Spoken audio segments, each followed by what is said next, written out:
Menteri Pertahanan Prabowo Subianto akan menerima pangkat Jenderal Kehormatan dari TNI pada Rabu 28 Februari. Penyematan pangkat itu akan dilakukan oleh Presiden Jokowi di Mabes TNI Cilangkap, Jakarta Timur. Kepala Pusat Penerangan TNI Maijen R. Nugraha Gumilar membenarkan informasi tersebut.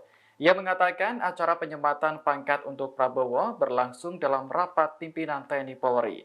Nantinya Presiden Jokowi akan hadir secara langsung untuk menyematkan pangkat kehormatan kepada Prabowo. Diketahui pangkat terakhir Prabowo adalah Letnan Jenderal Purnawirawan atau Bintang 3. Dengan demikian, mantan Komandan Jenderal Kopassus dan Panglima Kostrat itu akan menyandang Bintang 4.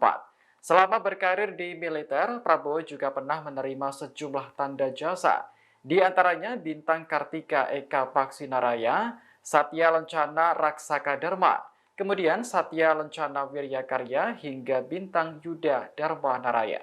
Download Tribun X sekarang, menghadirkan lokal menjadi Indonesia.